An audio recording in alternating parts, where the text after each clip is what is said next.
Okay, we're on part 5 of this book here, The Cancer Resolution by Mark Lintern, like lantern, just with an I instead of an A. We're going in order here. I'm putting the page numbers on it if anybody wants to follow around. If you're real serious about cancer, this is one of the best books ever written on cancer. So we're going to cover pages 85 to 127 from the book here. Okay, so here's Young Ki-ho. This is a lady, Korean lady. She was working with Professor Pete Peterson, and they came up with this new drug called 3-bromopyruvate, and it's like the most promising drug for chemotherapy in a long time. So you would say, well, gee, why don't they promote it to a bunch of studies, see if it works? Well, guess what? It looks like it worked too well, so they had to screw it over and block it, stop its funding and everything, because they don't want a drug to work that well, because it might take away their profits from other drugs, is what my speculation is. So anyways, here's Young Ki-ho.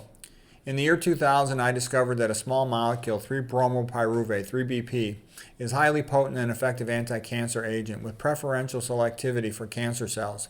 3BP works by targeting the most common property of cancer cells, their markedly elevated capacity to metabolize glucose and glutamine. It enters cancer cells quickly via the monocarboxylate transporters, MCTs, and it immediately targets the mitochondria. It does all this while leaving most normal cells unharmed. So it's got the potential to cure stuff. Here's James Watson, discoverer of DNA, what he has to say about 3BP. He says, 3BP is a powerful dual inhibitor of hexokinase, okay, as well as oxidative phosphorylation, and it kills highly dangerous hepatocellular carcinoma cells 10 times faster than the more resilient normal cancer cells. So it has the capacity to truly cure, at least in rats, and otherwise incurable cancer. Cancer rates are increasing. Lifetime cancer risk for somebody born in 1930, a man, was about 40%. Now it's about 55%. For women, it went from about 37% to 48%. And if you looked at more modern, recent rates, it's even higher now. So the rates are significantly going up. There's all kinds of confounding variables that with increased screening and more sensitive detection techniques, you're going to start to overdiagnose the cancer. That means diagnose patients that wouldn't have otherwise suffered symptoms from it. Okay, but be that as it may, the increased amount of symptomatic cancer is also increasing in cancer death. Okay? They notice that people who exercise do much better. Somebody who stays physically fit, just a moderate level, will have a 20% lower risk of dying from cancer. Somebody who stays highly physically fit, 60% lower risk of dying from cancer than somebody who's not fit. And that's true even with regardless of the smoking habits. So it makes a big benefit to exercise. And that also calls into mind a lot of these people we know who've made incredible survivals of metastatic breast cancer. They exercise a lot. What I've noticed is they often exercise a lot because when you exercise, you contract all the muscles. Your heart's connected to the arteries, and those through the capillaries are connected to the veins. So that's a closed circuit of pump. But the lymphatics have no pump. They're a parallel vascular system with no pump. What pumps them is exercise by moving your muscles. So if you walk around and you do some form of exercise, you increase lymphatic flow 10 to 30 fold, which is a lot. So the immune systems can travel around the body. They work by Braille. They feel all the cancer cells. They try to feel the ones that don't belong there based on their cell surface proteins. So exercise is your friend to get your immune system able to do its job better. And your temperature goes up a little bit. That's why also when you get a fever, your immune system can work faster. That's another reason why I think it's good to be warm. That's another reason why I think a lot of these people who have good long-term survivals, they often live somewhere warm and they exercise a lot. Being somewhere warm gives you more access to fresh fruit, fresh produce every day.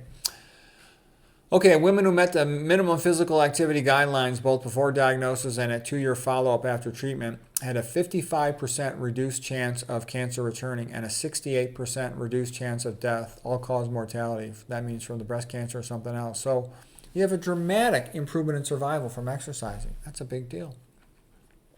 Dietary supplements of antioxidants were not helpful. They consistently failed to reduce the incidence of carcinoma in prospective human clinical trials. Some studies have even suggested a harmful effect from antioxidant supplements in persons at risk for cancer.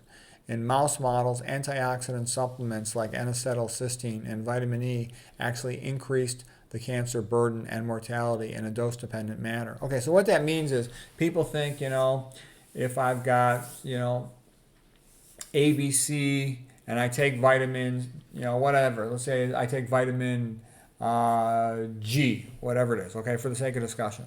that it's going to increase the good pathway to help protect me. But what they don't understand is in the body, everything's based on balances. The gut's able to perfectly take what it wants from the food you eat, if it's healthy food. So if you start eating all these supplements, you overload the system. And so excess amounts of vitamin G, so to speak, for purposes of example, will activate a side pathway that's often harmful.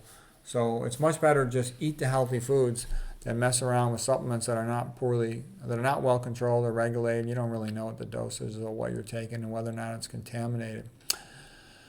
Okay, here it is. Beta-carotene supplementation has not been shown to have any beneficial effect on cancer production. Conversely, it was associated with increased risk of not only lung cancer but also of gastric cancer. So eating the foods would probably help you, but taking the supplement pill does not. Cancer stem cell theory. Cancer stem cells are believed to be responsible for cancer recurrence, anti-cancer drug resistance, and metastasis.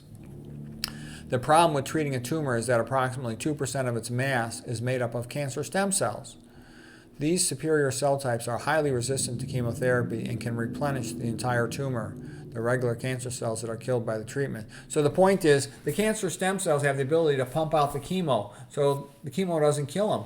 And even though you shrink the tumor, it looks great on the first initial post-treatment CAT scan, because it's still there, it just comes raging back next time, a lot of times more aggressive, and kills the patient, 1, 2, or 3 years later. So unless you can effectively treat the cancer stem cells, you're not going to be able to put that patient into long-term remission. And here it is. It says cancer stem cells explain why current treatments are ineffective at producing long-term remission. Although a problem in every cancer stem cell, abnormal energy metabolism was not originally included in the 6 hallmarks of cancer, famous document by Hanahan and Weinberg. Outraged by this, Professor Pete Peterson, he's a guy who works with Young Ki Ho, there's a co-developer of 3BP. He wrote that the hallmarks of cancer have been listed in a very well-known book. And one of these, the first and most important one, he omitted.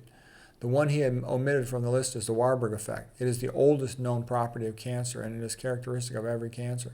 So yeah, he had a good point. He's pissed off because the conventional researchers, they just want to make drugs and make money. So they hide the fact from the whole research community that the number one thing about cancer is its abnormal metabolism, the Warburg effect, okay?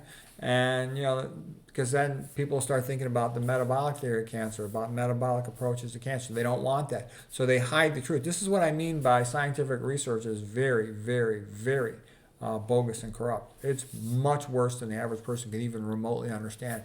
It's big business. So the most important thing you know about cancer, they don't even include it in the hallmarks of cancer. Do you understand what that's like saying? That's like saying, if you play basketball, it's not important to know how to dribble. No, it's super important, okay?